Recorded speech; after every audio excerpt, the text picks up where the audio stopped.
queria convidar você a abrir a sua Bíblia no Evangelho de Lucas, no capítulo 2. Eu quero ler alguns versículos que selecionei para compartilhar com os irmãos. E, para tanto, quero convidá-los a ler comigo no capítulo 2, os versículos de 41 a 52.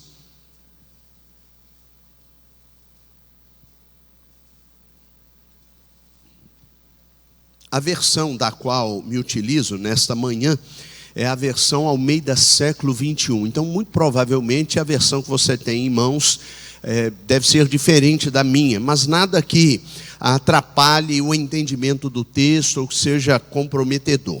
O Evangelho de Lucas, capítulo 2, a partir do versículo 41 até o versículo 52. E a palavra do nosso Deus nos diz assim: seus pais iam todos os anos a Jerusalém para a festa da Páscoa. Quando Jesus completou 12 anos, eles subiram para Jerusalém de acordo com o costume da festa. E passados os dias da festa, ao regressarem, o menino Jesus ficou em Jerusalém sem que seus pais soubessem.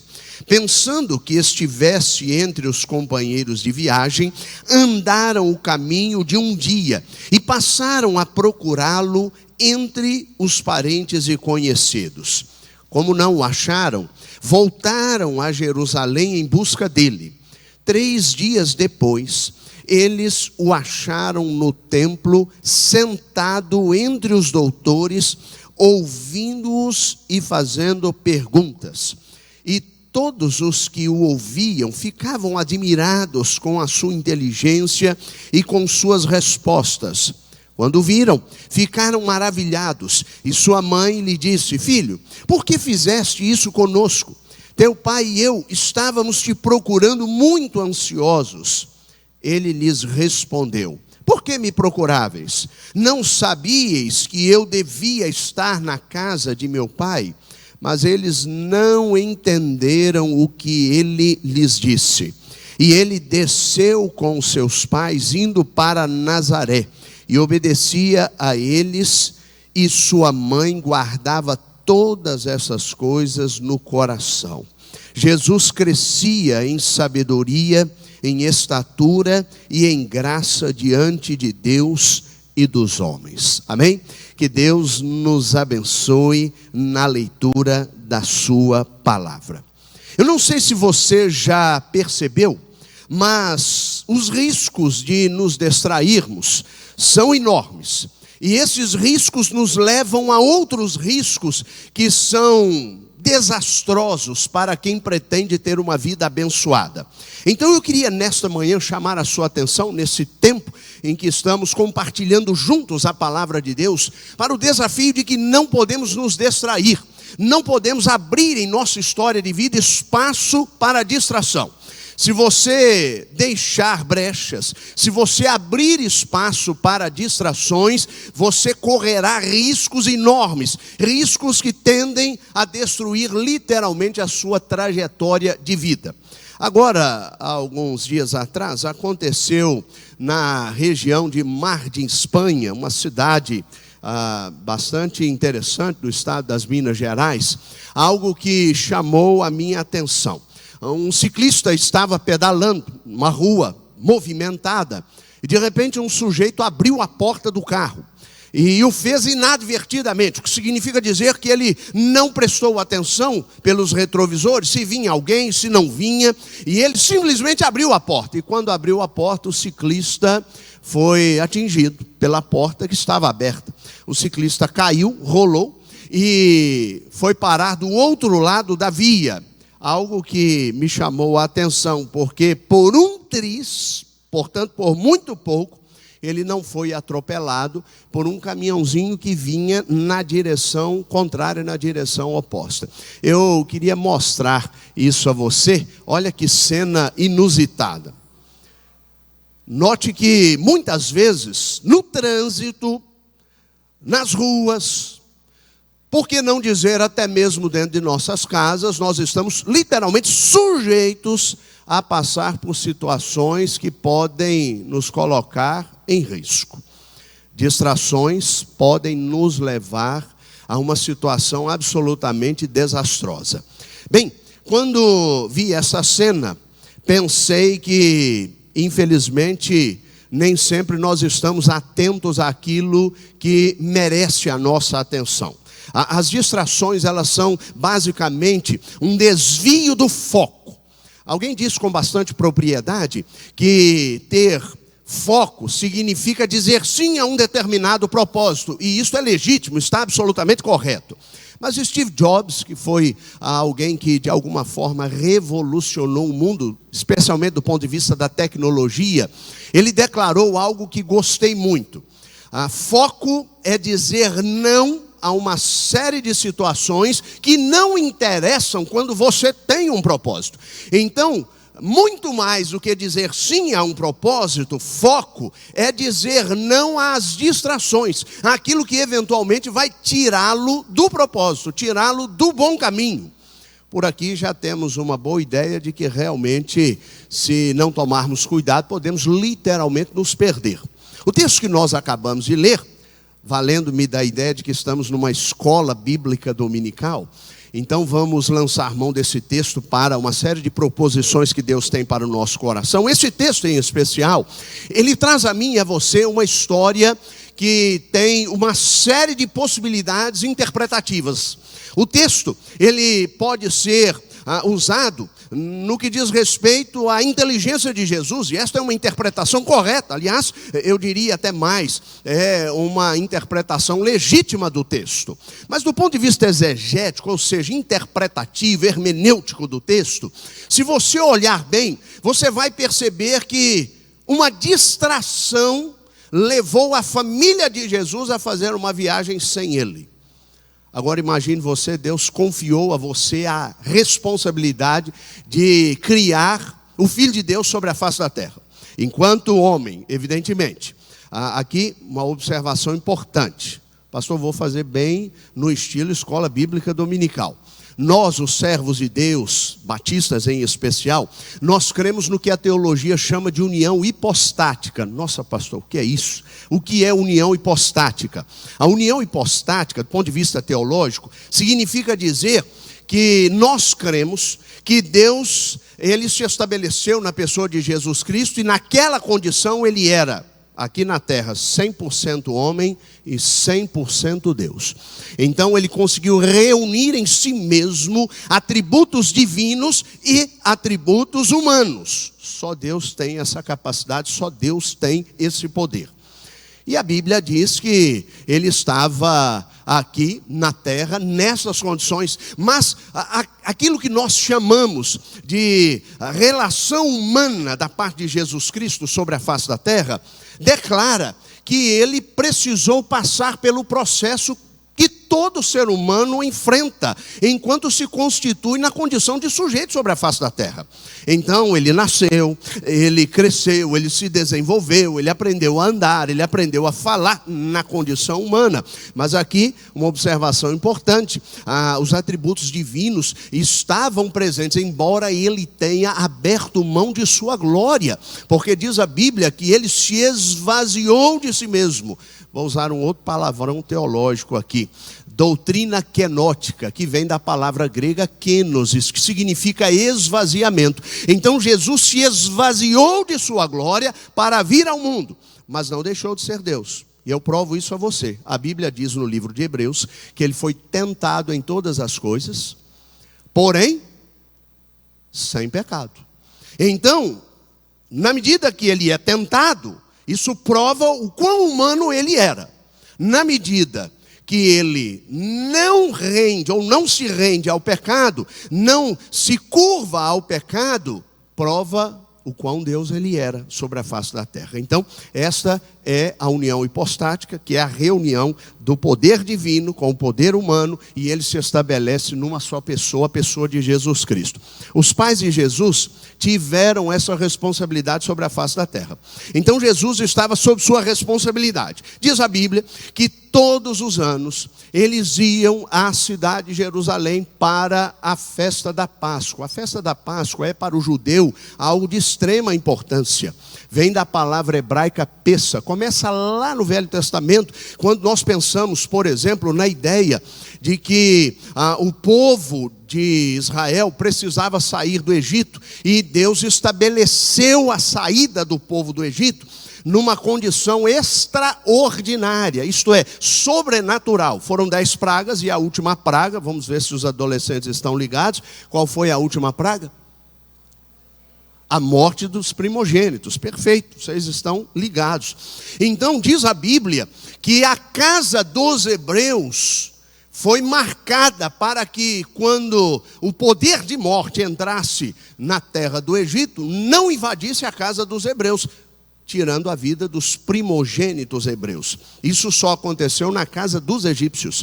Como foi mesmo que Deus estabeleceu esse pacto com o povo de Deus? Vocês se lembram?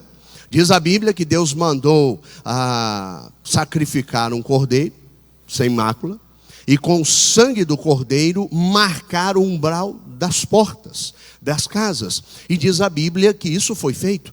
Então, quando o anjo entrou para exterminar os primogênitos da face da terra, diz a Bíblia, a casa dos hebreus estava preservada. Essa é a ideia da palavra hebraica pessa, que traduzida é Páscoa. A palavra pessa significa passar por cima, passar sobre. Então, o Espírito passa sobre a casa que estava marcada. Essa casa não foi invadida com a dor da morte. E diz a Bíblia que este é o conceito do Evangelho de Jesus Cristo. Aquele que é marcado pelo sangue do Cordeiro, a morte não terá poder sobre a sua vida. Evidentemente, estou me valendo aqui da ideia que está relacionada à morte eterna, e não à morte física propriamente dita, porque esta é uma sentença do pecado. E diz a Bíblia que Jesus Cristo foi com seus pais para a celebração desta Páscoa. Todos os anos o povo ia de todas as regiões, e Jesus com seus pais, eles saíram da sua cidade e foram a Jerusalém. Os judeus de todo o território iam para Jerusalém, a cidade santa. E quando lá chegaram, diz a Bíblia, participaram das festividades da Páscoa, e chegou a hora de voltar para casa. E a Bíblia declarou, nesse texto, que eles saíram em comitiva e andaram um dia. José e Maria. E eles não perceberam que Jesus ficara para trás. Você consegue compreender a dimensão disso? Depois de um dia, eu não sei quem deu o grito. Muito provavelmente Maria. Porque as mulheres são mais antenadas. Embora nesse caso aqui, um dia, você há de convir comigo que é tempo, como dizemos lá em Mantena, para encardir. É muita coisa para você dar falta do seu filho. E diz a Bíblia que quando eles perceberam que Jesus não estava entre eles, começaram a buscar. Pensaram, deve estar com os parentes, deve estar com os amigos. Não estava com ninguém. Imagine o drama. O que vamos dizer a Deus? Como vamos responder à perda do Filho de Deus sobre a face da terra? Ele estava sob nossa responsabilidade, nós nos distraímos e perdemos o Filho de Deus em Jerusalém, ou no meio do caminho, nem sabemos. Então diz a Bíblia, fizeram um caminho de volta. Agora imagine a angústia, imagine a ansiedade para encontrar Jesus. Passaram-se 3 dias e eles não haviam encontrado Jesus ainda. E a Bíblia diz, ainda bem que era Jesus, né? Porque se fosse uma criança comum, já tinha tocado o terror em algum lugar, né? Você tirar os olhos de uma criança, não precisa ser uma criança grande, pode ser uma criança recém-nascida. Se você tirar os olhos 2 minutos, isso já é o suficiente para deflagrar a Terceira Guerra Mundial dentro da sua casa, não é? Então diz a Bíblia que 3 dias depois, provavelmente depois de procurarem cada ruela da cidade de Jerusalém, cada canto, cada ponto, diz a Bíblia que eles chegaram ao templo e se depararam com Jesus lá. E evidentemente aquilo deve ter sido um misto, digamos assim, de alívio com uma certa atenção à reprimenda que eles entendiam que Jesus precisava receber. Quando, na verdade, aqui, o que a psicologia chama de culpa existencial, que é uma tendência do ser humano, né, de transferir responsabilidades. E, infelizmente, muitas vezes nós dizemos, olha, a culpa é do outro. Ora, se eles são os responsáveis por cuidar de Jesus e Jesus se perde, a responsabilidade não é propriamente de Jesus, mas dos pais que perderam. Mas naquele momento, diz o texto, Maria chama Jesus numa conversa, digamos assim, bem inflamada, e ela diz, onde você está? Meu filho, nós estávamos ansiosos, preocupados, por que você fez isso conosco? E aí Jesus, calmamente, né, vira-se para a mãe e diz assim, olha, eu estou aqui cuidando das coisas do meu pai. Eu tenho responsabilidades espirituais sobre a face da terra e eu estou apenas cumprindo a minha missão. Esse texto, guardadas as devidas proporções, ele nos mostra o quão fácil é se distrair. Eu e você estamos sujeitos a isso o tempo todo. Podemos nos distrair nas mais variadas configurações. No plano profissional, no plano emocional, no plano espiritual, no plano familiar, portanto afetivo. Nós estamos sujeitos às distrações. E a pergunta que não quer calar é como não nos distrairmos, como não nos desviarmos daquilo que é essencial, daquilo que tem relação com o nosso propósito. Essa é a pergunta que não quer calar e é a pergunta que mais importa no estudo desta manhã. Eu queria fazer algumas provocações ao seu coração antes de tentar responder a essa pergunta e creio conseguirei fazê-lo com a graça de Deus à luz da palavra do Senhor. Então preste atenção em algumas provocações. Talvez você não tenha pensado nisso, mas daqui a 100 anos, digamos assim, em 2124, 2125, agora já virou o ano, né? 2125, eu e você estaremos mortos e enterrados se Jesus não tiver voltado. E, literalmente, isso também contabiliza a nossa família e os nossos amigos. Ainda que a expectativa de vida do brasileiro tenha aumentado. Aliás, essa história é bem interessante, né? No início do século XX, uma matéria foi veiculada dizendo que no Rio de Janeiro um bondinho descarrilou e esse bondinho invadiu uma casa e matou uma velhinha de 40 anos. Era a concepção da época, né? A expectativa de vida do brasileiro aumentou. Hoje são 76 anos. Eram 75 anos há algum tempo atrás. Hoje 76 anos. Mas seja como for, isso é uma média. Alguns podem ultrapassar essa marca. Podem chegar a 100, 102, 104 ou 108 anos. Como o caso de uma ovelha que faleceu alguns anos atrás, uma ovelha que eu tinha, a dona Carmen, que faleceu aos 108 anos de vida. Então, alguns são agraciados e chegam bem longe. Mas a média é de 76 anos hoje, segundo dados do IBGE. Bom, mas daqui a 100 anos, eu e você não estaremos mais por aqui. Não seremos mais absolutamente ninguém sobre a face da terra. A casa onde eu e você moramos, as nossas casas, elas serão ocupadas por estranhos, que não conhecem a nossa história, que não conhecem absolutamente nada. Essa mesma casa que você construiu, que você decorou, ou que você alugou, essa casa será ocupada por estranhos, que vão morar ali.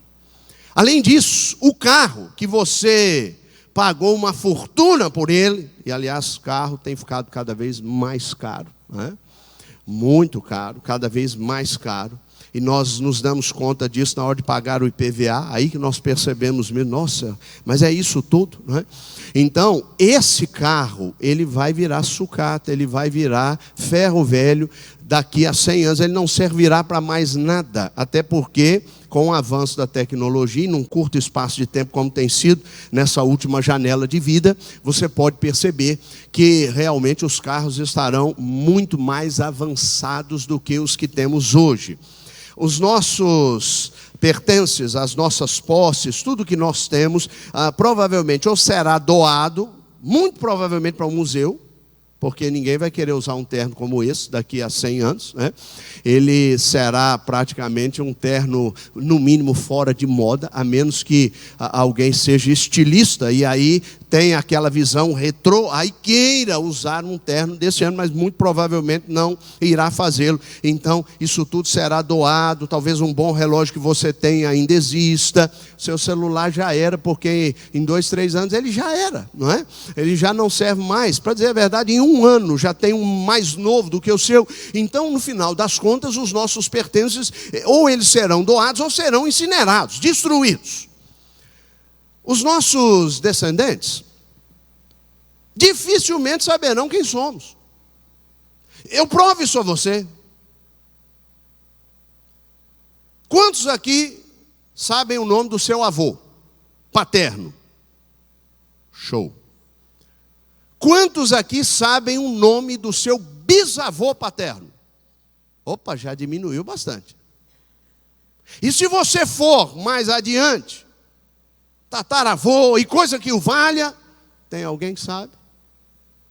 A não ser que... Olha, vocês estão buscando cidadania europeia? Só pode ser. Porque aí você fica sabendo de tudo, né?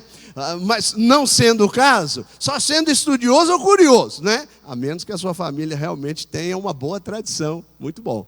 Mas note como a conta vai ficando difícil. Daqui a 100 anos ninguém sabe quem eu sou. Eu não sei nem quantos netos eu terei. Para dizer a verdade, eu não tenho os 2 genros ainda, mas já tenho problema com todos os 2, pastor. Eu já tenho dificuldade com os 2, né?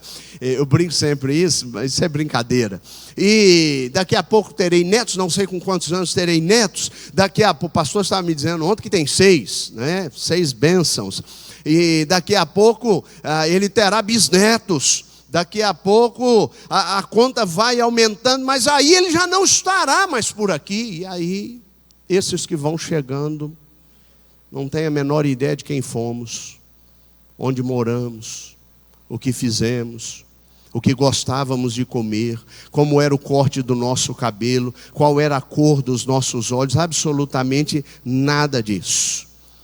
E aí, depois que eu e você morrermos, aí se nós tivermos assim muita sorte, nós seremos lembrados por mais alguns anos e então nos resumiremos a apenas um retrato na parede de alguém. Hoje em dia nem isso mais talvez, porque hoje em dia quase ninguém tem mais retrato impresso, não é? O retrato mesmo. Hoje você tem fotos, mas essas fotos estão voando por aí, nas nuvens, e, enfim, né? Nas redes sociais e coisas que o valham. Bom, então, algumas décadas depois que eu e você morrermos, a grande verdade, irmãos, é que nossas ações, fotos e histórias literalmente desaparecerão. Não seremos nem memórias. Pastor, o que isso significa? Significa que enquanto eu e você desaparecemos aos poucos, e talvez você não tenha se dado conta disso, será que nós estamos nos preocupando com aquilo que realmente interessa, aquilo que realmente importa? E o que é, pastor? A história, a sua trajetória, e cada um de nós tem uma. Cada um de nós está construindo uma trajetória. E nós não podemos nos distrair com aquilo que não interessa, com aquilo que não importa. Porque se você se perder das coisas mais importantes da vida, você terá uma história medíocre, se tiver sorte, ou abaixo da média. Porque se tiver uma vida medíocre, ok, ainda vai lá. Mas o pior é que muitos, e eu posso dizer sem medo de errar, isso pode estar relacionado à maioria das pessoas sobre a face da terra, muitos podem não ter uma vida nem medíocre, talvez abaixo da média. Então nós temos um dever, nós temos um desafio, fazer a nossa história valer a pena para este plano e para a eternidade. O texto bíblico mostra que as distrações estão por toda parte. E os riscos também. Então eu e você não podemos nos distrair. Então vamos começar a responder a essas perguntas. Perguntas importantes, que têm relação com o texto e com todas essas provocações que eu fiz aqui. Sobre não se distrair e, acima de tudo, investir no que realmente importa, que é a sua história. Primeira coisa que eu quero que você guarde no coração, a fim de não se distrair com aquilo que não importa. Jamais se apoie na ideia de que um cenário que não indica nenhuma ameaça aparente é completamente seguro. Até porque os maiores estragos normalmente são fruto daquilo que não se percebe facilmente. A percepção é uma faceta do comportamento humano. Você vive por aquilo que percebe. É a forma como você apreende o mundo. Em cores, em movimentos, em conceitos, proposições. A sua vida, ela é estabelecida a partir desse parâmetro. A percepção que você tem do mundo. E a percepção, ela é fundamental para quem pretende ter uma vida abençoada. Às vezes, irmãos, nós nos envolvemos com caminhos que nos levam à morte, nos levam à destruição, sem nos darmos conta disso. A Bíblia diz que há caminhos que parecem direitos, mas o final desses caminhos não são direitos, eles são laços de morte. Aliás, a Bíblia usa essa expressão até no singular. Há caminho que parece direito, mas ao final é um laço de morte. Quem de nós nunca entrou numa furada? Quem de nós nunca comprou uma ideia que no final das contas se revelou um grande desastre? Do ponto de vista comercial, do ponto de vista afetivo, do ponto de vista espiritual. Quantos de nós nunca pagaram o preço de terem visto a sua vida seguir uma direção para a qual eles jamais desejaram que sua vida fosse? Interessante que depois do desastre, nós sempre olhamos e dizemos assim: puxa, se eu soubesse disso, não teria feito. Eu teria voltado atrás. Então tome cuidado, porque nem tudo que parece seguro, de fato o é. Isso é o que nós chamamos na vida de preconceito. É um conceito estabelecido. Dependendo de quem vem lá, eu me desarmo. Dependendo de quem vem lá, eu me armo. Isso é um conceito pré-estabelecido. Previamente estabelecido. Eu tenho que tomar cuidado com isso. Até porque o diabo sabe exatamente quais são os seus pontos fracos. E ele trabalhará em suas vulnerabilidades, porque a proposta do inferno está bem estabelecida na palavra. A proposta do inferno é matar, roubar e destruir. É isso que o diabo quer. E ele irá fazê-lo com todas as suas forças e todas as armas disponíveis que tiver. E acredite, ele tem muitas armas disponíveis. Então, cuidado com um cenário que aparentemente é seguro, quando na verdade pode ser um grande desafio. A segunda coisa que eu quero que você guarde no coração nesta manhã: se você não quiser se perder na vida com as distrações, isto é, com aquilo que não importa, jamais confunda formação com informação. Até porque, irmãos, nem tudo que você tem acesso implica necessariamente em conhecimento. Há uma diferença brutal entre formação e informação. A informação é a reunião de dados. Isso é informação. Grosso modo, é isso que quer dizer. Agora, a formação não. A formação tem a ver com habilidade, tem a ver com a capacidade de fazer uso das informações, uso dos dados que nós temos, que nós coletamos, que nós reunimos. Há pessoas muito bem informadas, mas que são muito mal formadas. Pessoas que têm um conhecimento absolutamente vasto, do ponto de vista geral, são pessoas que sabem tudo, sobre tudo, mas não têm habilidade. não têm formação, não conseguem coordenar, não conseguem estabelecer um vínculo entre a teoria e a prática. E na vida, o que importa não é o quanto você conhece, mas o quão habilidoso você é para realizar os desafios e as tarefas que você tem na vida, no casamento, na família, na rua, até para falar, até para se desenvolver. Isso é o que nós chamamos na psicologia de habilidades sociais. Nós estamos estabelecendo uma geração que, infelizmente, não foca em habilidades sociais. Isso é um risco, porque isso cria embaraços para a vida. E quando eu digo uma geração, eu estou falando da nossa. Eu não estou me referindo a essa geração que está chegando, porque embora sejamos, do ponto de vista didático, obrigados a dividir em gerações, nós precisamos saber que todos nós vivemos ao mesmo tempo, neste tempo. Então nós precisamos saber o que fazer com tudo que nós temos nas mãos. Todos os recursos que estão à mão.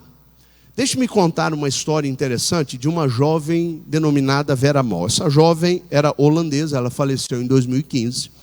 Essa jovem, ela estava completando 17 anos no ano de 2015. E o seu pai era CEO de uma multinacional na Holanda. E, portanto, um homem de bons recursos financeiros. Ela o procurou e disse: pai, eu estou querendo fazer uma viagem pela Europa. E pensei, já que estou fazendo aniversário, que tal o senhor me financiar essa viagem? Eu vou fazer no estilo mochilão, vou passando pelos lugares e o senhor pode fazer isso por mim? O pai, querendo agradar a filha, consentiu, disse: tudo bem, minha filha, pode ir, sem problemas, sem grandes dificuldades. E então fez com ela um cálculo de quanto ela precisaria e comprometeu-se a financiar a viagem. A jovem caiu no mundo e começou a viajar de um lado para o outro, e ela chegou à Espanha, mais precisamente na cidade de Barcelona. Se hospedou num hotel, e na entrada do hotel tinha alguns panfletos. Dentre esses panfletos havia um que indicava um serviço de esportes radicais. Se você quisesse fazer esportes radicais, essa empresa te atenderia nisso. Por exemplo, se você quisesse fazer rapel, se você quisesse pular de um avião com paraquedas, você poderia fazê-lo. Se você quisesse fazer um mergulho em águas profundas, essa empresa estava à disposição para realizar o sonho daqueles que se propunham a isso. E ela pensou: gente, eu tenho um sonho de saltar com aquele elástico preso. Eu vou procurar se eles têm esse serviço. E aí ela descobriu que havia esse serviço. E ela contratou o serviço. No dia certo, horário marcado, um instrutor chegou lá e a pegou, e eles foram para uma ponte desativada, e era uma ponte que já era usada com essa ideia mesmo. Bom, quando lá chegaram, instrutor e Vera Mol, aconteceu algo interessante. O telefone do instrutor tocou. Ele precisava atender o telefone e precisava terminar de prender o equipamento no corpo da Vera. Ele então virou-se para ela e disse que era para ela não pular ainda, porque ainda faltava um aspecto ali de vistoria, digamos assim, daquele cinto. Só que ela entendeu que era para pular. Eu vou mostrar isso a você agora. Veja bem. Ele deveria ter dito, já que o inglês dele era bem raso, ele poderia ter dito: don't jump. Comunicaria. Não pule. Só que ele virou-se para ela e disse: no jump. Com o sotaque dele, ela entendeu: no jump. Ela já sabia que ele não estava falando bem o inglês. Então ela pensou: ele mandou pular. E ela, sem pestanejar, pulou. O equipamento não estava devidamente preso ao corpo dela. O resultado?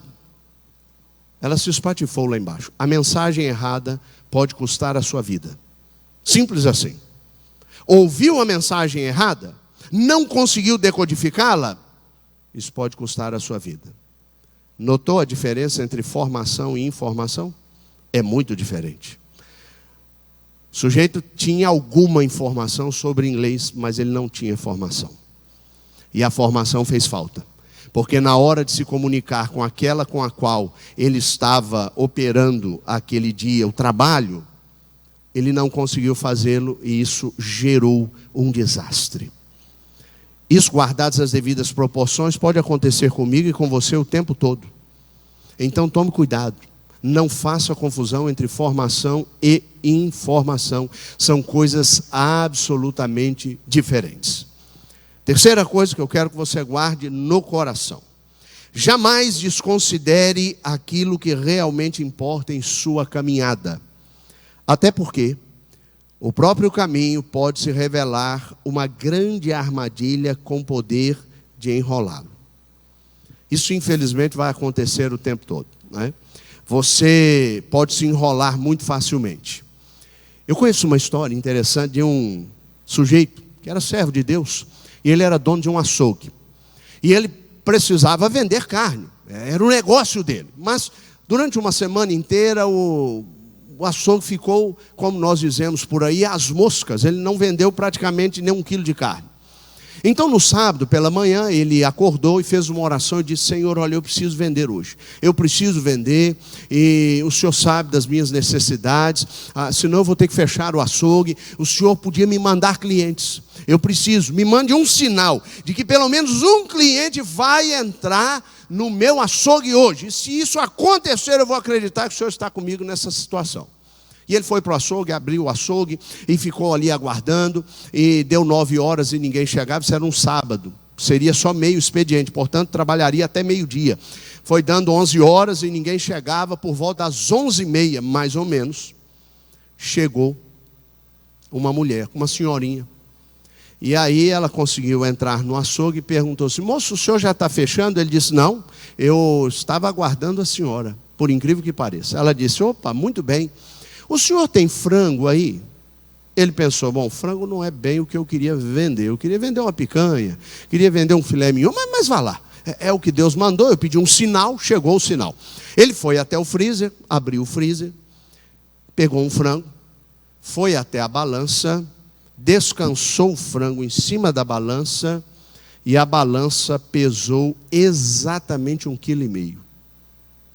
A mulher olhou e disse ao açougueiro: muito bom. O senhor tem um frango maior? O açougueiro pensou: gente, isso é melhor do que a encomenda. Veio o sinal e ela ainda quer um frango maior, quer dizer que eu vou apurar mais dinheiro. Então, ele disse: pois não, aguarde um instante. Pegou aquele frango, foi até o freezer, abriu a porta do freezer, colocou o frango lá dentro, olhou e não viu nenhum outro frango.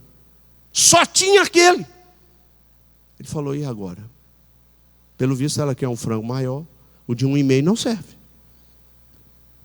Ele resolveu bolar uma estratégia de imediato para resolver o problema. Ele pegou o mesmo frango como se estivesse pegando outro frango. E aí ele voltou até a balança, colocou o frango, sem que a mulher percebesse, com o polegar ele foi do lado da balança e pressionou a balança para baixo. Agora a balança pesou 2 quilos naquele frango. A senhorinha olhou para ele e disse assim: muito bom, vou levar os 2 frangos. E agora? Não tem. Note, às vezes, você entende que o caminho é um caminho possível, mas este caminho que lança mão de expedientes que não tenham relação com a vontade de Deus, não são caminhos bons. Esses caminhos não são bons, eles não vão nos abençoar. Então tome cuidado, porque muitas vezes na própria caminhada você perceberá que está se enrolando, tentando fazer as coisas do seu jeito, vivendo por conta própria. E há muitas pessoas que estão fazendo exatamente isso. Me chama a atenção no texto o fato de que Jesus ele confronta a sua mãe com o fato de que ele estava cumprindo a responsabilidade que seu pai Deus havia comissionado para realizar sobre a face da terra. Mas me chama a atenção, porque esse confronto bate pesado no coração de Maria, porque os pais também tinham uma responsabilidade, e eles se enrolaram nessa responsabilidade. Muitas vezes nós descansamos no caminho, achamos que tudo está sob controle, quando na verdade não está. Então, tome muito cuidado, porque isso pode cobrar de você um preço mais alto do que você está disposto a pagar. Em quarto lugar, lembre-se de que quanto mais longe da vontade de Deus você estiver, mais perigoso será. Viver por conta própria é o pior erro que alguém pode cometer. Deixe-me mostrar uma pesquisa, foi feita agora, poucos anos atrás, na Alemanha. E essa pesquisa, ela é alarmante. Você vai me dizer assim, mas pastor, o que isso tem a ver com o contexto brasileiro em relação ao Evangelho? Eu vou explicar. Normalmente, por analogia, o que aconteceu na Europa, aconteceu depois nos Estados Unidos e muito provavelmente acontecerá no Brasil. E também tem acontecido. Então, por comparação, isto é, por analogia, você pode interpretar que o caminho, os rumos que nós estamos tomando vão levar a nossa igreja para esta direção. E nós não queremos isso. Um instituto importante fez essa pesquisa, um instituto de credibilidade internacional, e o que se descobriu é que 50% dos alemães, 50% estão apostatando da fé. Deixe-me fazer aqui uma leitura com você. Há 50 anos atrás, mais de 90% dos alemães se professavam cristãos. Isto significa dizer que eles eram membros de alguma igreja cristã. O tempo passou e há 30 anos atrás, o número caiu de 90% para 70%. Portanto, há 30 anos atrás, 70% dos alemães professavam uma fé cristã.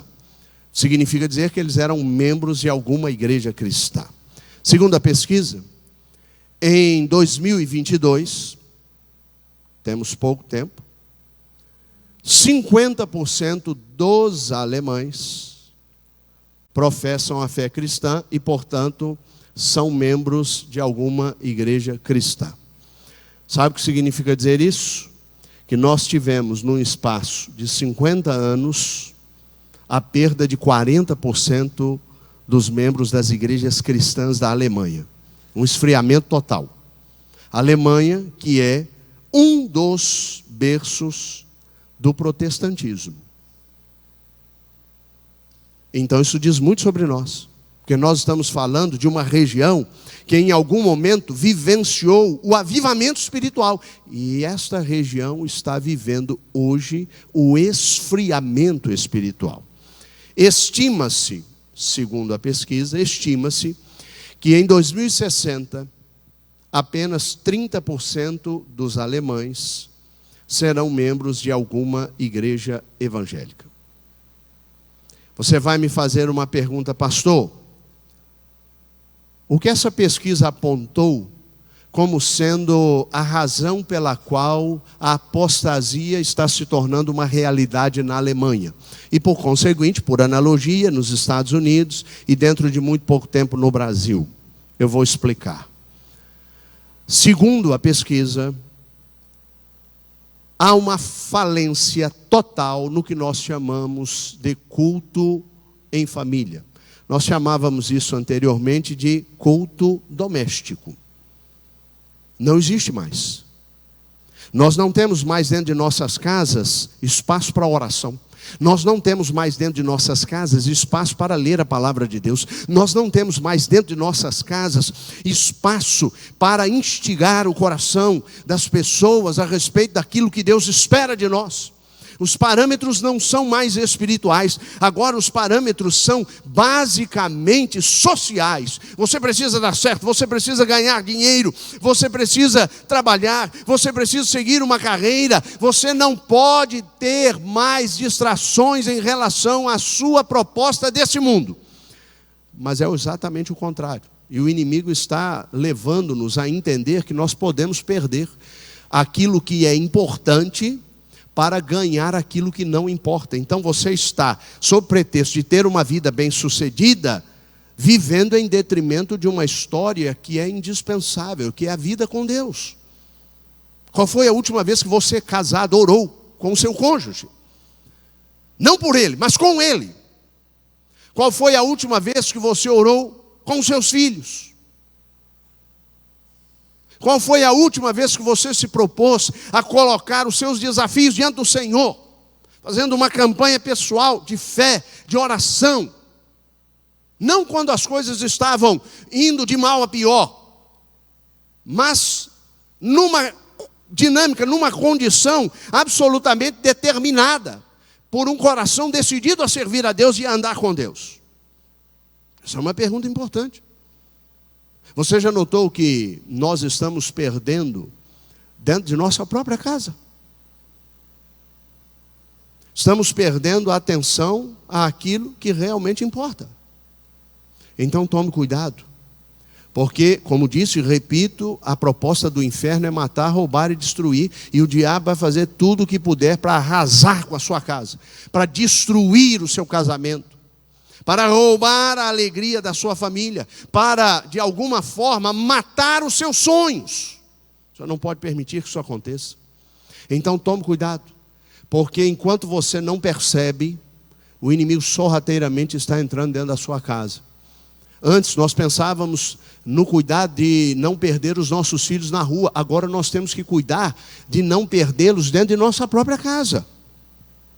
Antes, uma esposa ficava preocupada com o marido que não dava notícias porque estava na rua. Agora a esposa tem que ficar preocupada porque o marido está dentro de casa, mas está viajando pelas redes sociais para lugares muito longínquos, muito distantes. Então eu e você temos que tomar cuidado, porque aquilo que realmente importa não pode ser deixado de lado. Maria e José entenderam isso naquele dia. A volta para casa era importante, estar com os amigos era importante, ter ido adorar em Jerusalém foi muito importante. Mas mais importante do que isso, era não perder o Filho de Deus pelo caminho. E aqui, infelizmente, nós estamos perdendo o Filho de Deus o tempo todo dentro de nossa casa. Eu quero deixar com você a última e mais importante proposição desse texto. Se não quiser se distrair com aquilo que realmente importa, entenda que para florescer, você só tem que estar no centro da vontade de Deus. Esse talvez seja o maior desafio que o ser humano tem. Estar no centro da vontade de Deus. Esse é um desafio que realmente, muitas vezes, não é simples de administrar. Tem gente que pensa que é, mas não é. Viver no centro da vontade de Deus é o único caminho para ter uma vida abençoada. Mas a grande questão é que muitas vezes, viver no centro da vontade de Deus custa abrir mão de alguns aspectos que nos são muito caros. E nós não queremos fazer isso. Nós não estamos dispostos a fazer isso. Todas as vezes em que eu prego, eu entendo que preciso andar com Deus, para que a minha pregação não seja apenas um discurso vazio, para que eu não seja simplesmente um porta-voz da palavra. Eu tenho que ser a boca de Deus. E para isso acontecer, eu tenho que pagar o preço antes. Não é uma dinâmica técnica em que eu abro um texto, faço uma seleção e de maneira muito assertiva seleciono aquela parte que interessa e nesse recorte trato uma abordagem que faça sentido, que responda a perguntas que as pessoas estão se fazendo. Não se trata disso. Se trata de muito mais do que isso. Se trata de ouvir o que Deus tem a nos dizer e guardadas as devidas proporções, com a sua vida não é diferente. Para você entender onde Deus quer que você esteja, para você entender o que Deus espera de você, você tem que se colocar no altar. Essa é a brecha, não tem outro caminho. Não basta estar na igreja, é preciso ser a igreja de Jesus. Não basta ofertar e dizimar. É preciso ser a oferta a Deus. Não basta ter a capacidade de ler a Bíblia toda em um ano, num programa didático e bem estabelecido pela convenção. Não se trata de quantas vezes você leu a Bíblia de capa a capa. Se trata de quantas vezes você deixou Deus falar ao seu coração. É aí que está o segredo. Esse é o fiel da balança. Se eu tivesse deixado o meu ministério nas minhas mãos, acredite, eu já teria sucumbido. Mas eu entendi desde muito cedo que o meu ministério só tem um caminho para dar certo: estar nas mãos de Deus. Se eu tivesse deixado o meu casamento nas minhas mãos e nas mãos da minha esposa, por mais apaixonados que éramos e continuamos sendo, depois de 27 anos, o nosso casamento já teria acabado. Porque desde muito cedo nós entendemos que sem Deus é impossível viver grandes coisas sobre a face da terra. E a razão é simples. Porque a Bíblia diz que sem fé é impossível agradar a Deus. Agora acompanhe o meu raciocínio. A Bíblia diz que a alegria do Senhor é o quê? A nossa força. Se eu não alegro o coração de Deus, eu sou fraco. Eu me enfraqueço diante das lutas, diante dos desafios. E então, esses desafios me engolem, me consomem. Então, é de fundamental importância que eu entenda que eu preciso alegrar o coração de Deus. Para alegrar o coração de Deus, eu preciso ter fé. Pastor, ter fé significa o quê? Acreditar? Não, isso não é só isso que precisa ser feito. Isso é importante, isso faz parte do processo, está no pacote. Mas ter fé é muito mais do que isso. Ter fé é entregar tudo que você é, tudo que você foi, tudo que você gostaria de ser nas mãos do Senhor. Pastor, o que isso significa dizer? Se você vai entregar tudo que você foi, você está disposto a superar tudo o que se passou. Eu estou fazendo na minha igreja uma série de estudos cujo tema trabalha a ideia de alcançar as maiores coisas e não se perder com as menores. Um tema, inclusive, correlato a essa mensagem que eu estou trabalhando nessa manhã com vocês. E o texto com o qual estamos nos ocupando lá em nossa igreja todas as quintas-feiras é o texto que diz que Jesus foi para Nazaré. E quando ele chegou lá, ele foi à sinagoga. E quando ele chegou na sinagoga, ele leu um texto do profeta Isaías. E ele fez menção ao fato de que o profeta não tem honra na sua própria casa. E as pessoas da sinagoga, que eram conterrâneos de Jesus, queriam matá-lo. Depois disso, levaram-no para um precipício, porque a cidade de Nazaré fica em cima de um monte. E diz a Bíblia que eles queriam empurrar Jesus de lá de cima. E Jesus passou pelo meio deles e foi embora. E a frase final do texto é: e seguiu o seu caminho. Tem muita gente que não está conseguindo seguir em frente, preso a questões mal resolvidas, preso a traumas, preso a uma série de tribulações angustiantes que insistem em perturbar a alma. Acredite, a sua maior riqueza é a sua saúde emocional. E para ter saúde emocional, você precisa ter paz. E para ter paz, você precisa ter Jesus. Não tem como ser diferente. Aliás, um convite aos adolescentes: vamos tratar de saúde emocional hoje à noite, 18 horas. É isso? Então eu e você precisamos trabalhar essa dinâmica. Para andar com Jesus, eu tenho que me entregar a Ele e entregar o que eu fui. Porque se eu não entregar o que eu fui, eu não consigo entregar o que eu sou, e eu jamais entregarei o que eu pretendo ser. Então entrega o teu caminho ao Senhor, diz a Bíblia, confia nele, e o mais, Ele fará. Simples assim. Estar no centro da vontade de Deus é isso. E isso garantirá a mim e a você aquilo que nós tanto almejamos. Nós vamos florescer. Porque Deus nunca perdeu uma batalha, não perde e jamais perderá. Eu não sei como você chegou aqui nesta manhã. Talvez você tenha chegado aqui em frangalhos. Talvez você tenha entrado aqui chegando à conclusão de que você se distraiu com aquilo que não era importante, se perdeu do melhor. Hoje a angústia tomou conta do seu coração. Hoje uma série de situações estão dominando a sua alma. Você não consegue nem dormir. como o salmista declarou que precisamos fazê-lo. Ele disse: em paz me deitarei e dormirei, porque só tu, Senhor, me fazes habitar em segurança. Então nós precisamos nesta manhã, e esse é o desafio de Deus para a sua vida, nós precisamos nos comprometer com aquilo que realmente importa, porque se você se dispuser a entregar o que você foi, quem você é e aquilo que você pretende ser no futuro, nas mãos de Deus, acredite, Ele vai se responsabilizar pela sua vida. E aquilo que não deu certo será transformado em bênção. E você será, para a glória de Deus, mais do que vencedor em Cristo Jesus, aquele que nos amou. Amém?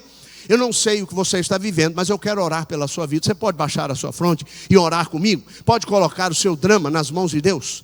Vamos falar com o Senhor. Meu Deus, obrigado por essa palavra. Obrigado porque o Senhor está dizendo para todos nós que nós não podemos nos distrair.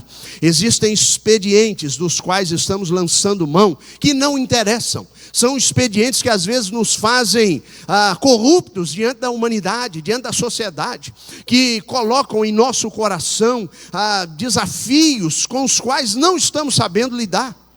E nessa manhã o Senhor está dizendo que a nossa vida ainda pode dar certo.